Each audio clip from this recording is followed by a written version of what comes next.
সকলকে জয় যিশু। সকলকে স্বাগত এবং ধন্যবাদ জানিয়ে প্রভুর বাক্য নিয়ে চলে আসলাম আরও একটা সুন্দর দিনে।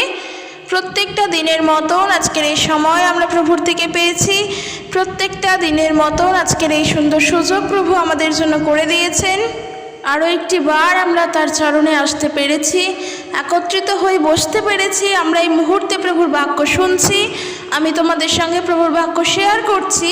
হতে পারে আমরা একসঙ্গে উপস্থিত নেই, আমরা এক একজন এক এক প্রান্ত থেকে উপস্থিত আছি, এই দেশের এই রাজ্যের এক এক প্রান্ত থেকে আমরা রয়েছি, কিন্তু আমাদের যে হৃদয়, আমাদের যে আত্মা, তার যে প্রভুর উদ্দেশ্যে, আমাদের উদ্দেশ্য যে একজনই, আর আমরা তার উদ্দেশ্যে সমস্ত কিছু করছি। এতে ঈশ্বরের গৌরব হোক, কেননা এই সুযোগ যে তিনি আমাদেরকে করে দিয়েছেন সেই জন্য প্রভুর গৌরব হোক। কেননা তিনি যদি আমাদেরকে তার গৌরব করার জন্য চান্স কিংবা সুযোগ না দিতেন, আমরা জানি না আমরা কি করতাম। প্রভু যিশু যদি তিনি মনোনীত আমাদেরকে না করতেন, আমরা জানি না আমরা কোথায় থাকতাম। কিন্তু ঈশ্বর যে এতই মহান, করুণাময়, দয়ালু ঈশ্বর, তিনি জিহোবা, তিনি আমাদের কথা চিন্তা করেন, তিনি আমাদের কথা চিন্তা করেছেন বলেই প্রভু যিশুকে তিনি আমাদের উদ্দেশ্যে দিয়েছেন, যেন আমরা তার উপরে নির্ভর করতে পারি, তাকে বিশ্বাস করতে পারি এবং নিজেদের সমস্ত ভুলের ক্ষমা, পাপের ক্ষমা, নিজেদের পাপের ভার যেন আমরা প্রভুর হস্তে রাখতে পারি। কেননা আমাদের প্রভু যিশু তিনি আমাদের পাপের ভার নিয়েছেন, আর যেহেতু তিনি আমাদের ভার নিয়েছেন সেই জন্য আমরা নিজেদেরকে সম্পূর্ণরূপে প্রভুর হস্তে সমর্পণ করি। আমরা প্রভুকে খুশি করার জন্য, ঈশ্বরকে সন্তুষ্ট করার জন্য যেন জীবনে এগোতে পারি। কেননা আমরা তো পৃথিবীতে এসেছি, আমরা আমাদের কাজে ব্যস্ত, আমরা প্রত্যেক দিনের ডেলি লাইফে ব্যস্ত। আমাদের জন্মের পর থেকে, আমাদের জ্ঞান হওয়ার পর থেকে আমরা প্রত্যেকে নিজের নিজের কাজে ব্যস্ত হয়ে পড়েছি। আর এই ব্যস্ততার মধ্যে থেকে যখন বাবা মাকে খুশি করার জন্য সেই ম্যাচুরিটি আমাদের চলে এসেছে, অর্থাৎ আমরা বড় হব, আমাদের বড় হওয়ার পর আমাদের পিতামাতাকে আমাদের দেখতে হবে, তাদেরকে সুখে রাখতে হবে, ভালো রাখতে হবে। এই জ্ঞান বুদ্ধি যখন চলে এসেছে, তখন আমাদের উপরে দায়িত্ব এসেছে, আমাদের উপরে কর্তব্য এসেছে, আমাদের উপরে রেসপন্সিবিলিটি এসেছে। সিমিলারলি ভাবে আমরা যখন এই পৃথিবীতে এসেছি, ঈশ্বর আমাদেরকে সৃষ্টি করে এই পৃথিবীতে পাঠিয়েছেন, তখন আমাদের উচিত আমাদের বড় হওয়ার সাথে সাথে ঈশ্বরকে সন্তুষ্ট করার জন্য নিজের জীবনকে ঈশ্বরের হাতে সমর্পণ করা। কেননা যদি আমরা আপন পিতামাতাকে সমাদর করতে জানি, তবে জানবে সর্বপ্রথম আমাদের ঈশ্বরকে আমাদের নিজেদের জীবনে সর্বপ্রথম তার স্থান দিতে হবে। সর্বপ্রথম সর্বশক্তিমান ঈশ্বরের আরাধনা করতে হবে, তাকে সন্তুষ্ট রাখার চেষ্টা করতে হবে, যেন তিনি সন্তুষ্ট থাকেন আমাদের কাজের দ্বারা। এবং তিনি যখন সন্তুষ্ট হবে, তখন দেখবে তুমি নিজেও ভালো আছো, ঈশ্বর তোমার উপরে আশীর্বাদ করছেন, প্রভু তার মহিমা তিনি আমাদের উপরে দেখাচ্ছেন, আর তোমার পরিবারও ভালো আছে। কাজেই নিজের জীবনে চলার পথে সর্বপ্রথম যদি কোনো বিষয়কে প্রাধান্য দিতে হয়, তবে তিনি যেন ঈশ্বর হন। তারপর তোমার সমস্ত কিছু, এমনকি তোমার বাবা মাও তোমার ঈশ্বরের পরে। বাবা মা কিন্তু ঈশ্বর নন। যাদের মধ্যে এমন ধারণা রয়েছে যে আমার পিতা মাতাই আমার ঈশ্বর, না, এমনটা নয়। কারণ তারা মানুষ, তারাও ঈশ্বরেরই সন্তান, তাদেরকেও ঈশ্বরের সৃষ্টি করেছেন। তাই জন্য পিতামাতা কখনো কারোর ঈশ্বর হতে পারে না, তবে আমাদের ঈশ্বর আছেন, তিনি আমাদের পিতা, তিনি স্বর্গে বসবাস করেন, তিনি আমাদের ঈশ্বর। তাই জন্য আমরা যেন সর্বপ্রথম নিজেদের জীবনে আমাদের সকল কাজকর্মের আগে আমাদের ঈশ্বরকে যেন আমরা সম্মান করতে পারি, আমরা যেন আমাদের ঈশ্বরকে প্রাধান্য দিতে পারি। আর ঈশ্বরকে প্রাধান্য দেওয়ার জন্য ঈশ্বরকে সন্তুষ্ট করতে হবে, প্রভুকে সন্তুষ্ট করতে হবে। এবং প্রভুকে সন্তুষ্ট করার অর্থই হলো প্রভুর আজ্ঞা সকল পালন করে চলা, পিতার আজ্ঞাবহ হয়ে চলা, তার পথে চলা, যেভাবে তিনি বলছেন সেইভাবে চলা। আর যখন আমরা ঈশ্বরকে সন্তুষ্ট করতে পারবো, তখন আমরা প্রভুর কাছে প্রার্থনা করব যে প্রভু গো, আমি তোমাকে সন্তুষ্ট করতে যদি পেরে থাকি, তবে তোমার জ্ঞানে, তোমার শিক্ষায় তুমি আমাকে আরও বৃদ্ধি করো, আমি যেন তোমাকে আরও সন্তুষ্ট করতে পারি। আমাদের সন্তুষ্ট যদি করতেই হয় কাউকে, আমরা যেন ঈশ্বরকে করি। কোনো মানুষকে নয়, কোনো মানুষের মন রেখে কথা বলার জন্য নয়, কোনো মানুষ কি চিন্তা করলো সেই বিষয়ের উপরে নয়। কারণ আমরা আমাদের জীবনে সর্বপ্রথম আমাদের ঈশ্বরকে স্থান দিয়েছি, তাই তিনি কিসে সন্তুষ্ট হবেন আমরা সেই চিন্তা করব। আর অবশ্যই ঈশ্বরকে সন্তুষ্ট করার অর্থ কিন্তু এইটা নয় যে আমি আমার ঈশ্বরের জন্য আলাদা ঘর তৈরি করলাম, তাতে আমি বিভিন্নভাবে মূর্তির সাহায্যে তাদেরকে আরাধনা করছি, তাদের সামনে ফুল বেলপাতা জল সব কিছু করছি, ধূপধুনো দিচ্ছি, আর আমি বুঝি তাকে অনেক সেবা করছি। না, এমনটা নয়। ঈশ্বরের সেবা করতে হলে সর্বপ্রথম ঈশ্বরকে বিশ্বাস করো, কেননা ঈশ্বর তোমার এই সুন্দর জীবন দিয়েছেন, তোমাকে সৃষ্টি করেছেন, তোমার আত্মা দিয়েছেন। তুমি তোমার হৃদয় থেকে তাকে বিশ্বাস করো, তার ফলে তাকে তুমি সন্তুষ্ট করতে পারবে। কেননা পিতা তিনি তার প্রত্যেক সন্তানদেরকে ভালোবাসে, এই পুরো জগৎকে তিনি ভালোবেসেছেন বলেই প্রভু যিশুকে দিয়েছিলেন। আর আজকের যদি আমরা ঈশ্বরকে সন্তুষ্ট করি, তার জন্য আমাদেরকে সর্বপ্রথম ঈশ্বরের প্রতি বিশ্বাসকে ধরে রাখতে লাগবে। যে ঈশ্বরকে চোখে দেখা যায় না, সেই অদৃশ্য ঈশ্বরের প্রতি বিশ্বাসকে ধরে রাখতে হবে। এখন বলবে যে ঈশ্বরের কাছে যাব কি করে জানবো তিনি ঈশ্বর? তার জন্য একটি পথ বা মাধ্যম আছে, আর সেই পথ বা মাধ্যমই হলো প্রভু যীশু খ্রিস্ট। তাকে জানতে হবে, তার কাছে আসতে হবে, তার কাছে প্রার্থনা করতে হবে, এবং যেটা ঈশ্বর চান সবথেকে বড় বিষয় আমাদের জীবনের জন্য, তা হলো আমরা যেন পবিত্র হয়ে উঠি। হ্যাঁ, ঈশ্বর আমাদের থেকে চান আমরা যেন পবিত্র হয়ে উঠি, সর্ববিষয় ভুল থেকে আমরা যেন ফিরে আসি, আমরা যেন পবিত্রতায় চলি। কারণ ঈশ্বরের বাক্য বলছে যে আমি পবিত্র তাই তোমরাও পবিত্র হও। প্রভুর বাক্য বলছে তোমরা কি জানো না যে তোমাদের দেহ পবিত্র আত্মার মন্দির? কাজে ঈশ্বর আমাদেরকে এতই প্রেম করেন, এতই ভালোবাসেন, যার জন্য তিনি আমাদেরকে পবিত্র হয়ে উঠতে বলছেন, যেন আমরা সেই পবিত্র ঈশ্বরের আরাধনা করতে পারি। তাই ঈশ্বরকে সন্তুষ্ট করতে হলে তাকে বিশ্বাস করতে হবে, তার প্রতি বিশ্বাসকে ধরে রাখতে লাগবে এবং পবিত্র হয়ে উঠতে হবে। তার থাকার জন্য কোনো ঘর তৈরি করার প্রয়োজন নেই, তাকে ঘুম পাড়ানোর জন্য কোনো বিছনা করার প্রয়োজন নেই। ওতে ঈশ্বর কখনোই সন্তুষ্ট হন না। নিজে যদি পবিত্র হয়ে চলো, যদি নিজে সম্পূর্ণ পবিত্র রূপে প্রভুর পথে চলতে পারো, ঈশ্বর তাতে সন্তুষ্ট হন। আর তার জন্য তার আজ্ঞাবহ হতে হবে, তার বাক্য সকল পালন করতে হবে, তিনি যা বলছেন সেই বাধ্যতায় চলতে হবে। তবেই তো আমরা ঈশ্বরের সঠিক সন্তান হব, যদি আমরা তার বাধ্য হই। আর একটু ভেবে দেখো, একেবারেই তাই। যেই সন্তান তার বাবা মায়ের সমস্ত কথা শুনে চলে, সেই সন্তানই তো তার বাবা মায়ের প্রিয় সন্তান। আর যেই সন্তান বাবা মাকে অগ্রাহ্য করে, বাবা মাকে গুরুত্ব দেয় না, তাদেরকে দেখে না, তাদের কথা শোনে না, সে কখনো কি তার পিতামাতার বাধ্য সন্তান হতে পারে? নাকি তার পিতামাতা তাকে সমাদর করতে পারে, তাকে ভালোবাসতে পারে অধিক পরিমাণে? হ্যাঁ, পিতামাতা তার সন্তানকে কখনোই ছাড়ে না, কিন্তু যদি সে অবাধ্য হয়, একবার হলেও তার বিরুদ্ধে তার বাবা মা কথা বলে। তো সেই জন্য আমরা ঈশ্বরের বাধ্য সন্তান যদি হতে পারি, আমরা ঈশ্বরের গৌরব করতে পারবো, প্রভুর মুখকে আমরা উজ্জ্বল করতে পারবো। তাই জন্য একজন ঈশ্বরের সন্তান হয়ে আমাদের কর্তব্য কেন কর্তব্য? কারণ আমাদের জীবনের সর্বপ্রথম কার স্থান? ঈশ্বরের স্থান। বাক্য তাই বলছে, মথিতার 6:33 পদ। তাই আমরা যেন প্রভুর পথে চলতে পারি। তো আজকের অনেক কিছু বিষয় আমি অলরেডি বলে দিলাম, আমাদের শিক্ষণীয় বিষয়। কিন্তু আজকের যে বিষয়টা নিয়ে আমি বলবো ভেবেছি, তা হলো আমরা বিশ্বাসীরা কি কোনো পুজো বাড়ি বা অনুষ্ঠান বাড়িতে কি খেতে যেতে পারি? একটা বড় প্রশ্ন এটা। কেন কি আমরা, আবারও বলবো, যেমন পরিবেশের মধ্যে বাস করছি, আমরা যেভাবে থাকি, আমাদের পরিবেশ যেমন, আমাদের সমাজ যেমন, সেই পরিবেশে থেকে আমাদেরকে অনেক কিছু প্রবলেম ফেস করতে হয়। বিশেষ করে যখন সেই জায়গায় দাঁড়িয়ে আজকের আমি সমাজের বিপরীত পথে হাঁটছি, সমাজ যেভাবে চলছে আমি সেভাবে চলছি না, তো সেখানে দাঁড়িয়ে তো আরও বেশি করে একজন বিশ্বাসী হয়ে প্রবলেম তো আমাদেরকে ফেস করতে হয়। আমরা সবাই জানি, কন্টিনিউ এই বিষয়ে আমরা অনেক বিষয় জেনেও নিয়েছি।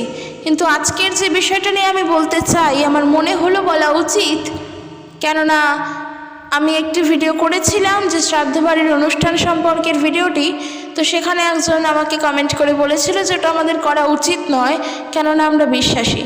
তো আমি ভাবলাম সেই জন্যই আমাদের বলা উচিত।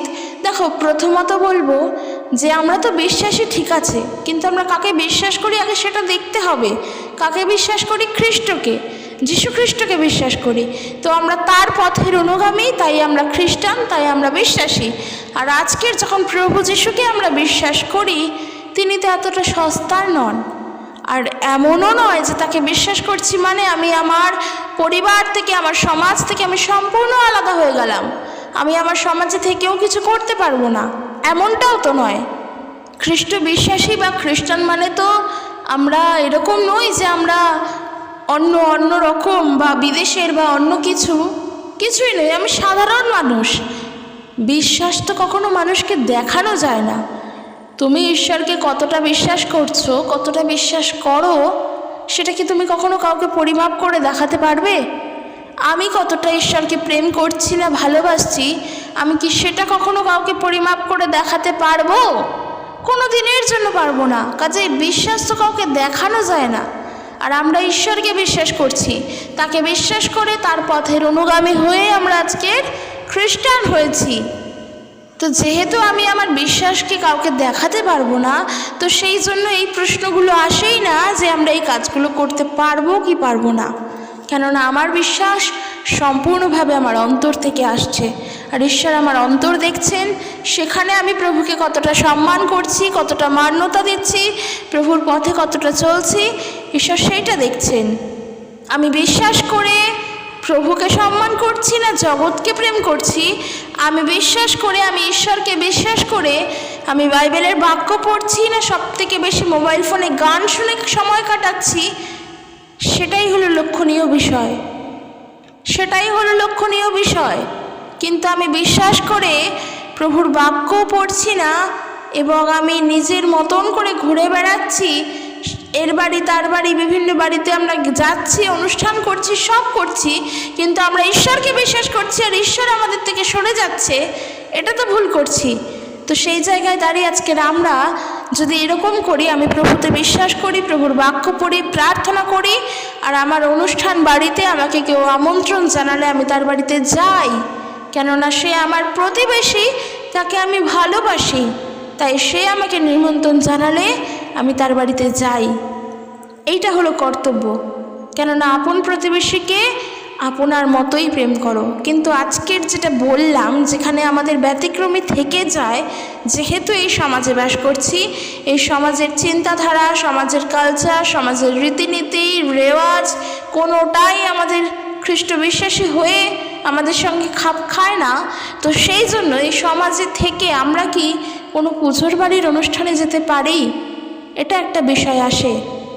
বা সেই বাড়িতে আমন্ত্রণ জানালে কি প্রসাদ খেতে যেতে পারি? এটা একটা অনেক বড় বিষয় আসে। তো দেখো, সর্বপ্রথম যেটা বলবো, যদি সেই বাড়ির অনুষ্ঠানে তোমাকে আমন্ত্রণ জানানো হয়, আর বাড়ির অনুষ্ঠানটা যদি সাধারণ আর 5টা বাড়ির অনুষ্ঠানের মতনই হয়, অর্থাৎ হয়তো এরকমও হয় কোনো কোনো অনুষ্ঠান বাড়ি খাওয়া দাওয়া হয়, তবে সেটা কোনোভাবেই প্রসাদ নয়, প্রত্যেকের জন্য রান্না হচ্ছে, প্রত্যেকে খাচ্ছে, প্রত্যেকেই খাচ্ছে, সেটা প্রসাদ নয়, সেটা কি খেতে পারি? অবশ্যই এটা খেতে পারি। কেননা আজকে তোমার বাড়িতে সে আমন্ত্রণ জানিয়ে গেল, তুমি যদি এখন তার বাড়িতে না যাও, হ্যাঁ, তোমার যদি ইচ্ছা থাকে তুমি যাও, যদি ইচ্ছা না থাকে তবে যেও না। কিন্তু তার মানে এইটা নয় তুমি ভেবে বসো না যে তার বাড়িতে তুমি খেতে যাচ্ছ বলে তুমি পাপ করছো। না, ওখানে তুমি পাপ করছো না, কিন্তু সেখানে যদি প্রসাদ খাওয়ানো হয় তবে সেটা আমরা খাবো না। সেখানে যদি প্রসাদ তাই সকলে মিলে খায় তবে সেটা আমরা খাবো না। প্রসাদ কোনটা? যেটা মূর্তির সামনে যেই খাদ্য দেওয়া হলো সেই খাদ্য যখন আমরা খাচ্ছি, মূর্তির উদ্দেশ্যে যে খাদ্য দেওয়া হচ্ছে সেই খাদ্য যদি খাই সেটা প্রসাদ খাওয়া। কিন্তু যেই রান্না, যেই খাদ্য সকলের জন্য রান্না করা, সেই খাবার যদি খাও তাতে কোনো সমস্যা নেই। কেননা আমরা একে অপরের বাড়িতে নিমন্ত্রিত হয়ে খেতে যাই। হ্যাঁ, উদ্দেশ্যটা হয়তো অন্য থাকে, তাদের বাড়িতে হয়তো পুজো, ওদের উদ্দেশ্যটা পুজো করা। কিন্তু তুমি যদি তাদের বাড়িতে গিয়ে প্রসাদ না খাও, তাদের সঙ্গে দেখা করো, কথা বলো, তাদের বাড়িতে গিয়ে থাকো, তাহলে তো কোনো সমস্যা নেই। কিন্তু এখন যদি তাদের বাড়িতে গিয়ে প্রসাদটা খেয়ে নাও, যদি এই ধারণা নিয়ে যে সেও তো খাদ্যই, তো খেলে কি আছে, তাহলে বলবো সেটা আমরা আমাদের প্রত্যক্ষভাবেই হোক কিংবা পরোক্ষভাবেই হোক আমরা পাপ করছি।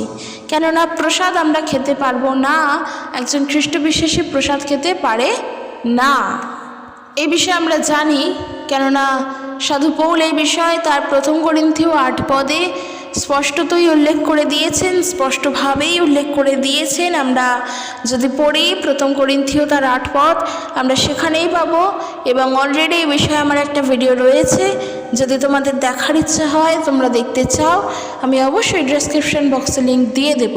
কিন্তু এখন আমি বলতে চাই, বিষয়টা নিয়েই একটু ক্লিয়ার করতে চাই, যে কোনো অনুষ্ঠান বাড়িতে গিয়ে আমরা প্রসাদ খেতে পারবো না। কেননা যেখানে আমরা মূর্তিদের বিশ্বাস করছি না, যেখানে আমরা মূর্তি পূজাকেই প্রাধান্য দিই না, না দেওয়াটাই দরকার, কেননা সেই মূর্তিরা তো আর ঈশ্বর নয়, তাহলে আমরা তাদের উদ্দেশ্যে দেওয়া খাদ্য আমরা কি করে গ্রহণ করব? আর কেনই বা গ্রহণ করতে যাব? আমি মূর্তি পূজারী নই, আমি মূর্তি বিশ্বাস করি না, সেই জায়গায় দাঁড়িয়ে আমি কেন আমি মূর্তির উদ্দেশ্যে দেওয়া খাদ্যকে গ্রহণ করব? কিন্তু ওই রান্নাটি যদি সকলের উদ্দেশ্যে হয় তবে আমরা খাবো, কিন্তু শুধুমাত্র যদি মূর্তির উদ্দেশ্যে প্রসাদ হিসেবে দেওয়াই হয় তবে আমরা খাবো না। কেননা আমরা বিশ্বাস করি ঈশ্বর আমাদের হৃদয়ে আছেন, প্রভু আমাদের হৃদয়ে বসবাস করেন। ঈশ্বরের বাক্য বলছে, তোমরা কি জানো না তোমাদের দেহ পবিত্র আত্মার মন্দির? ঈশ্বর আমাদের অন্তরে, ঈশ্বর আমাদের হৃদয়ে, ঈশ্বর কোনো মূর্তিতে নয়। তো আমরা যখন এই বিষয়টা জেনেই থাকি, তখন কোনো খাদ্যের দ্বারাই, কোনো খাদ্যবস্তুর দ্বারাই কোনোভাবেই ঈশ্বরের গৌরব করা হয় না, ওতে ঈশ্বরের গৌরব হয় না, ওতে ঈশ্বরের সম্মানও হয় না, ওতে ঈশ্বর সন্তুষ্ট হন না। যদি আমরা একটু পড়ি 1 করিন্থীয় তার 8 অধ্যায় 7 পদ, দেখো সেখানে বাক্য বলছে, সাধু পৌল তিনি এখানে এরূপ লিখছেন, কিন্তু সকলের এই জ্ঞান নেই। কিছু লোক এখনও প্রতিমার সংস্রবে থাকায় প্রতিমার কাছে উৎসর্গ করা খাদ্যবস্তুকে প্রসাদ জ্ঞানে খায়, আর তাদের বিবেক দুর্বল হওয়াতে দোষী সাব্যস্ত হয়ে পড়ে। কিন্তু মোস্ট ইম্পর্ট্যান্ট কথা যেটা বলছে 8 পদে, কিন্তু কোনো খাদ্যবস্তু আমাদেরকে ঈশ্বরের কাছে নিয়ে আসে না। ওইসব যদি আমরা না খাই তাহলেও আমাদের কোনো ক্ষতি হয় না, আর যদি খাই তাহলেও আমাদের কোনো লাভ হয় না। কাজেই আমরা যদি খেয়েও থাকি তাতেও কোনো লাভ নেই, যদি নাও খাই তাতেও কোনো ক্ষতি নেই। তো এরপরে অনেকেই বলবে যে তাহলে খাবোই না, প্রয়োজন নেই। কিন্তু আবার অনেকে এরপরেও বলতে পারে যে যদি লাভই না হয় বা কোনো ক্ষতি না হয় তাহলে খেলেই বা কী আছে, সেও তো খাবারই। হতেই পারে, মানুষ এরকম কথা বলতেই পারে। তো আমি ওটাই বলতে চাই যে পুজোর বাড়ির অনুষ্ঠানে গিয়ে তুমি প্রসাদ খেতেই পারো, কেউ তো তোমাকে দেখতে আসছে না যে তুমি প্রভুতে বিশ্বাস করছো কি না করছো। কিংবা হতে পারে অনেকে জানে যে তুমি খ্রিস্টান, তারপরেও তুমি পুজোর বাড়ির প্রসাদ খাচ্ছ। আমি বারবার মেনশন করছি প্রসাদ বলে, যেটা সকলের জন্য রান্না করা হয়েছে সেটা নয়। প্রসাদ যেটা প্রতিমার উদ্দেশ্যে খাদ্য দেওয়া হয়েছে বা ভোগ বা খাবার দেওয়া হয়েছে, সেই খাবার যখন খাচ্ছ সেটাই প্রসাদ। তুমি যদি সেটা খাও আর সেখানে যদি কোনো মানুষ জেনে থাকে যে তুমি একজন খ্রিস্টান, টুইস্ট হচ্ছে এখানেই। কেন? কারণ তুমি মনে করতেই পারো যে খেলেও কোনো লাভ যখন নেই বা খেলেও যদি কোনো ক্ষতি না হয় তাহলে আমি খাই।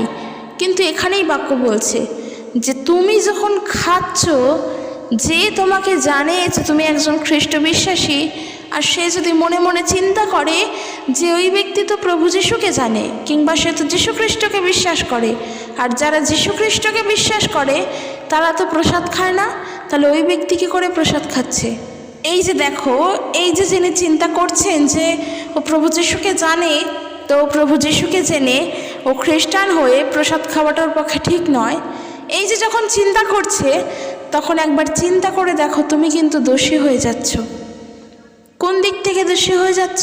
প্রসাদ তো তুমি খাচ্ছ, সে কিন্তু মুখ ফুটে তোমাকে কিছু বলছে না, কিন্তু তুমি দোষী সাব্যস্ত হলে। কেন হলে জানো?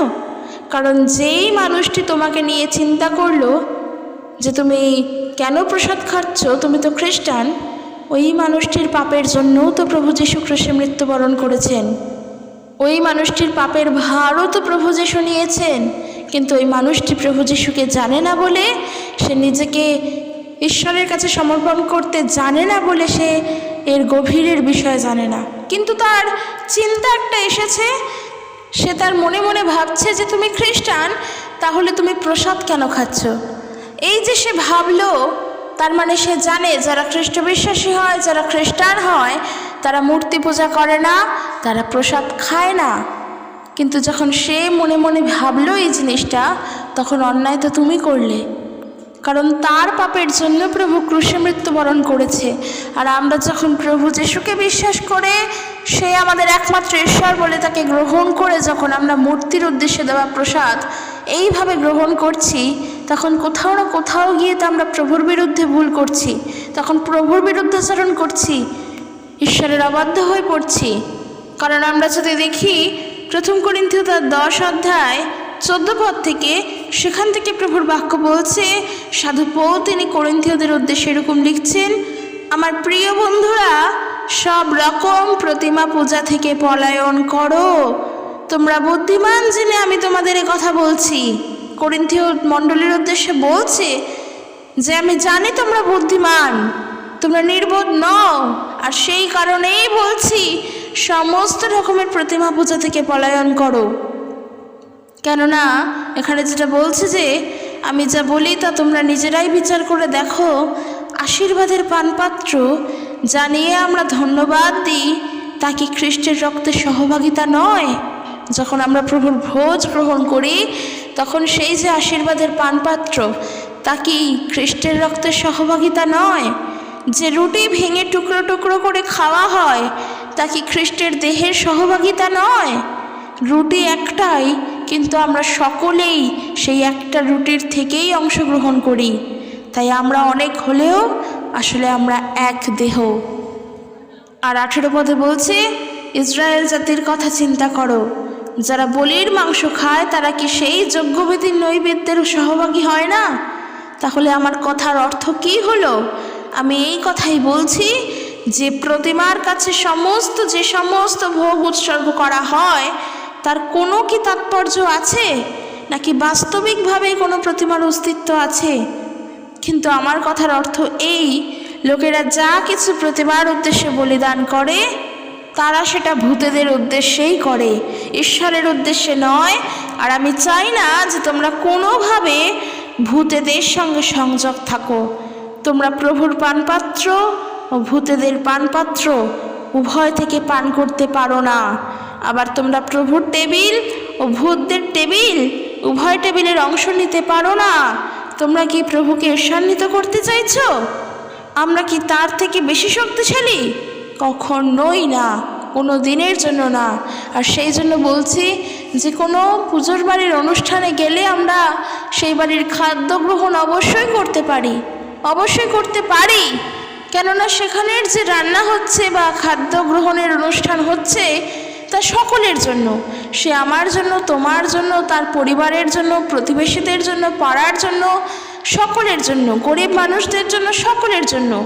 কিন্তু সেখানের যদি প্রসাদ খাওয়ানো হয়, অর্থাৎ ডাইরেক্টলি প্রতিমার কাছে উৎসর্গ করা ভোগ যদি সেখানে তা খাওয়ানো হয়, তবে বলবো সেই ভোগ আমাদের কখনোই গ্রহণ করা উচিত নয়, সেই প্রসাদ আমাদের খাওয়া উচিত নয়। কিন্তু এমন ধারণা যেন না থাকে যে পুজোর বাড়ির অনুষ্ঠানে যদি খেতে যাই তবে আমরা বিশাল বড় পাপ করে ফেললাম, আমরা প্রভুর বিরুদ্ধাচরণ করে ফেললাম, এই ধরনের ধারণা যেন না থাকে। কেননা এই ধারণার দ্বারাও হয়তো মানুষের সঙ্গে সম্পর্কই আমাদের নষ্ট হলো। হয়তো আজকের ওই মানুষটিকে প্রভুর কথা বললে সে শুনতো, কিংবা কোনো না কোনোভাবে হয়তো সে প্রভুকে বিশ্বাস করতো আমি যদি তাকে বলতাম। কিন্তু আমার এই আচরণের দ্বারা, আমার এই কাজের দ্বারা সে আমাকে ভুল বুঝলো আর আমার সাথে তার সম্পর্ক নষ্ট হলো। এই জিনিসটা যেন না হয়। আমরা খ্রিস্ট বিশ্বাসী মানে আমরা এই জগতের থেকে আলাদা নই। আমরা খ্রিস্ট বিশ্বাসী মানে আমরা স্পেশাল কেউ নই। আমরা খ্রিস্ট বিশ্বাসী মানে আমরা এলিয়েন নই। আমরা খ্রিস্ট বিশ্বাসী মানে আমরা অন্য গ্রহের প্রাণী নই। আমরা মানুষ। ঈশ্বর আমাদেরকে সৃষ্টি করেছেন, ঈশ্বর আমাদেরকে এই জগৎ থেকে বেছে নিয়েছেন তার সেবা কার্য করার জন্য, তার নিজস্ব কাজের জন্য তিনি আমাদেরকে নিযুক্ত করেছেন। তিনি আমাদেরকে মনে করেছেন তার সেবার জন্য হয়তো আমরা উপযোগী, আমাদের দরকার, আমাদেরকে তার দরকার, আমাদের পরিত্রাণের প্রয়োজন, সেই জন্য তিনি আমাদেরকে মনোনীত করেছেন। খ্রিস্ট বিশ্বাসী মানে আমরা জগৎ থেকে আলাদা, জগতের কোনো কিছুতেই আমরা অংশগ্রহণ করতে পারবো না এমনটা কিন্তু নয়। কেননা সেই গত ভিডিওটিতে আমাকে একজন কমেন্ট করেছিল যে আমরা খ্রিস্টান, তো আমরা সেগুলো করতে পারবো না, কোনোভাবেই করতে পারবো না। না, এমনটা নয়। কেননা তুমি পাপ তখনই করবে যখন তুমি প্রভুর বিরুদ্ধাচরণ করবে। আর সেই জায়গায় দাঁড়িয়ে আজকে আমরা যদি প্রতিমা পূজা করি, অবশ্যই সেটা পাপ করছি। যদি প্রতিমার কাছে উৎসর্গীকৃত খাদ্য যদি গ্রহণ করে বলি ঈশ্বর আমাকে আশীর্বাদ করেছেন, সেটা আমরা ভুল বলছি। যদি আমরা খাদ্য গ্রহণ করি, অর্থাৎ প্রসাদ গ্রহণ করি, আর কেউ যদি দেখে নিয়ে মনে করে যে আমরা খ্রিস্টান হয়ে কী করে আমরা খাদ্য খাচ্ছি, কী করে আমরা প্রতিমার কাছে দেওয়া খাবার খাচ্ছি, প্রসাদ খাচ্ছি, কেউ যদি দেখে নিয়ে চিন্তা করে আর ভাবে এটা করা আমার ঠিক হয়নি, তাহলে আমরা ভুল করছি, তার বিরুদ্ধে ভুল করছি। কার বিরুদ্ধে? যেই ভাই আমাদেরকে নিয়ে চিন্তা করলো, কারণ ওই ভাইয়ের পাপের জন্য প্রভু যীশু ক্রুশে মৃত্যুবরণ করেছেন, তিনি আমাদের পরিত্রাতা। তখন আমরা তার বিরুদ্ধাচরণ করছি, সেটা আমরা পাপ করছি। কিন্তু কারোর বাড়িতে অনুষ্ঠান খেতে গেলে, কারোর বাড়িতে অনুষ্ঠানে অংশগ্রহণ করতে গেলে, সে যদি ভালোবেসে তার আতিথেয়তার সাথে আমাকে নিমন্ত্রণ জানিয়ে যায়, তার বাড়িতে যদি যাই, তবে সেটা কোনো ভুল না। বরং তার বাড়িতে যদি না যাই, সেই মানুষটির সঙ্গে আমাদের হয়তো মনোমালিন্য ঘটতেই পারে, এবং হয়তো সে প্রভুর পথকে তখন জানতে পারছে না। ঈশ্বর হয়তো আমাদের দ্বারাই তাকে জানাতো প্রভুর পথ, তার নিজের পথকে হয়তো কারোর না কারোর মাধ্যম দিয়ে জানাতো। আর আজ যখন তার সঙ্গে সম্পর্ক আমাদের বিচ্ছিন্ন, সে প্রভুর পথ থেকে সরে গেল, আমরা তো জানি না কখন কি ঘটতে পারে। আবার এমনটাও নয় যে আমি তাকে খুশি করার জন্য, তার মনকে ভালো করার জন্য তার বাড়িতে গিয়ে প্রসাদ খাবো, সেটাও কিন্তু নয়, সেটাও পাপ করা। কেননা আমি শুরুতেই বলেছি আমরা ঈশ্বরকে সন্তুষ্ট করব, আমরা কোনো মানুষকে সন্তুষ্ট করতে যাচ্ছি না। কে খুশি হলো কে খুশি হলো না সেটা আমাদের দেখার বিষয় নয়। আমাদের দেখার বিষয় হলো আমার ঈশ্বর আমাদের প্রতি কতটা সন্তুষ্ট, আমাদের ঈশ্বর আমাদেরকে প্রেম করছে কিনা, তিনি আমাদের ভালোবাসেন কিনা। তাই প্রসাদ খেলেও যেমন কোনো লাভ হয় না, প্রসাদ না খেলেও তেমনি কোনো ক্ষতি হয় না। কিন্তু যখন তুমি তোমার ভাইয়ের বিরুদ্ধে গিয়ে প্রসাদ খাচ্ছ, যেই ভাই তোমাকে দেখে নিয়েছে, যে জানে যে তুমি খ্রিস্টান, তারপরেও তুমি প্রসাদ গ্রহণ করছো, তখন তুমি প্রত্যক্ষ হোক পরোক্ষ হোক পাপ করছো। তাই কে কখন আমাদেরকে নিয়ে কি চিন্তা করে আমরা তো জানি না, মানুষের মনের কথা আমরা জানি না। তাই আমাদের উচিত প্রসাদ না খাওয়া, মূর্তি পূজার প্রসাদ না খাওয়া। কারণ আমরা মূর্তি পূজাকেই যেখানে বিশ্বাস করি না, তখন তার উদ্দেশ্যে দেওয়া যে প্রসাদ, তা কেন আমরা গ্রহণ করব? এখন মানুষ বলতেই পারে যে আমি রাস্তা দিয়ে হাঁটাচলা করি, আমার খিদে পেয়ে যায়, যদি কোথাও প্রসাদ দেয়, আবারও বলছি প্রসাদ দেয়, আমি তা খাবো। কারণ তখন আমার পেট, তখন সবথেকে বেশি আমার জোর বা নজর যেটা, তা হলো আমার পেটের ওপর। আমার খিদে পেয়েছে, আমি খাবো। বাক্য তখন কি বলছে জানো? তখন হয়তো তোমার মনে এমনও আসতে পারে যে খেয়ে তো নে, ওটা প্রসাদ খেয়ে দেখতে আসছে, তুই খেয়ে নে। কেন খেয়ে নে? কারণ তোর খাওয়ার আগে তোর খিদে পেয়েছে। খাবার সময় মানুষ অন্য কিছু চিন্তা করে না যে ওটা প্রসাদ, আমার খেলে পাপ হবে না পুণ্য হবে, তুই খেয়ে নে। কিন্তু এই বিষয়ে বাক্য একটা কিছু বলছে। কি বলছে জানো? 1 করিন্থীয় তার 6 অধ্যায়ের 13 পদ যদি পড়ো, দেখো সেখানে বাক্য বলছে খাবার তো পেটের জন্য আর পেট তো খাবারের জন্য, কিন্তু ঈশ্বর এদের উভয়েরই লোভ করবেন। Praise the Lord. প্রভুর ওপরে ভরসা রাখো। আমাদের সব কিছু করার অধিকার আছে, মানে এই নয় যেটা আমাদের জন্য ঠিক নয় আমরা সেটাও করব, একদমই নয়। প্রভুর বাক্য বলছে কি, যে ঈশ্বর তোমার পেট এবং খাবার এই উভয়কেই লোভ করবেন। তিনি এই উভয়কেই লোভ করার জন্য তাই আমরা যেন যা করব তাতে ঈশ্বরের গৌরব হবে, আমাদের জানায় হোক আমাদের অজানায় হোক। কিন্তু আমি যদি প্রসাদ খেয়ে নিই আর কেউ দেখে ফেলে বলে দেয় যে আমি প্রসাদ খাচ্ছি, এতে তো ভুল হচ্ছে, এতে তো ঈশ্বরের গৌরব হচ্ছে না, বরং তার নিন্দা হচ্ছে। কেননা মানুষ আমাকে নিয়ে নিন্দা করবে, আমার ব্যবহার নিয়ে, আমার কার্য নিয়ে সে নিন্দা করবে যে একজন বিশ্বাসী হয়ে কী করে প্রসাদ খায়। একজন বিশ্বাসী হয়তো ওকে চার্চে রাখাই ঠিক নয়, ও মানুষের বাড়ি গিয়ে প্রসাদ খেয়ে আসছে। এর ফলে তোমার নাম তো খারাপ হচ্ছে, ছেড়েই দাও, তোমার নাম দিয়ে কিছুই আসা যায় না, কিন্তু তোমার নামের মধ্য দিয়ে যে তুমি ঈশ্বরের গৌরব করছো, ঈশ্বরের নামের গৌরব তো হচ্ছেই না, বরং তার নিন্দা হচ্ছে। তো তার ফলে তো তুমি ভুল করছো, তুমি পাপ করছো। কেননা প্রভুর বাক্য বলছে আমরা যা করব তার মধ্য দিয়ে যেন স্বর্গস্থ পিতার গৌরব হয়, বরং আমরা যা করছি তার দ্বারা ঈশ্বরের নিন্দা হচ্ছে। তাহলে সেখানে আমরা পাপ করছি না? অবশ্যই করছি। তাই খাবার বলেই যে খেয়ে নেব এমনটা যেন না হয়, প্রভুর ওপরে ভরসা করতে শিখব। খাদ্য এবং পেট তিনি উভয়কেই লোভ করবেন। তাই জন্য বলছি অনুষ্ঠান বাড়িতে গিয়ে আমরা খেতেই পারি, সেটা খাওয়া পাপ নয়, কিন্তু যেন প্রসাদ না খাই। যদি সে ভালোবেসে আমাদেরকে নিমন্ত্রণ করে আমরা অবশ্যই যাব, আমরা খাবো। হ্যাঁ, তবে তোমার যাওয়ার ইচ্ছা যদি থাকে, যদি মনে হয় যে গেলে অবশ্যই অসুবিধা নেই, তাহলে তুমি যাও। কিন্তু তোমার যদি মন থেকে ইচ্ছা না থাকে তাহলে তুমি যেও না, সেটা সম্পূর্ণ তোমার ব্যাপার, তোমার উপরে নির্ভর করবে। কিন্তু আমি যেটা মনে করি, আমার যেটা মনে হয়, আমার ঈশ্বর আমার অন্তরে, তাই আমি তার বাড়িতে গিয়ে এমনি নর্মালি খেতেই পারি, তাতে পাপ হচ্ছে না, তাতে পাপ হয় না। কিন্তু আমি প্রসাদটা খাবো না। আমি তাদেরকে জানিয়ে দেব যে আমি প্রসাদ খাবো না, তোমাদের যদি ঘরের কোনো রান্না থাকে সেটা আমি খাবো, কিন্তু আমি প্রসাদ খাবো না। ডাইরেক্টলি তাদেরকে জানিয়ে দাও, তাতে কোনো সমস্যা হবে না, বরং তারা তোমাকে আর দ্বিতীয়বার প্রসাদ খাওয়াতে আসবে না। কিন্তু তুমি যদি তাদেরকে না জানাও, না বলো, তাহলে তোমার সঙ্গে তারা আসবে, তোমাকে প্রসাদ দেবে, এবং তুমি তাদেরকে বিভিন্নভাবে বোঝাতে তাদেরকে আর শেষ পর্যন্ত দেখা গেল বোঝাতেই পারলে না, তারা বুঝতেই পারল না। কিন্তু প্রথমেই তাদেরকে তুমি যদি জানিয়ে দাও যে তুমি প্রসাদ খাবে না, কিন্তু তাদের বাড়ির রান্না, তাদের ঘরের রান্না, তারা সবাই যা খাবে সেটা তুমি খাবে, সেটা তুমি খেতেই পারো, তাতে কোনো ক্ষতি নেই, তাতে তুমি পাপ করছো না। কিন্তু প্রসাদ যদি খাও সেটা ভুল করছো, বারবার বলছি। তাই একজন বিশ্বাসী হয়ে আমাদেরকে পরিস্থিতির উপরে নির্ভর করে বুদ্ধি করে চলতে হবে। সবসময় আমাদের মণ্ডলীর মানুষ, মণ্ডলীর হেড, আমার পুরোহিত, আমার পালক মশাই আমাকে কী বলল তার দ্বারাই আমি চলবো, এই ধারণা যেন না থাকে, এই ধারণাটা যেন না থাকে।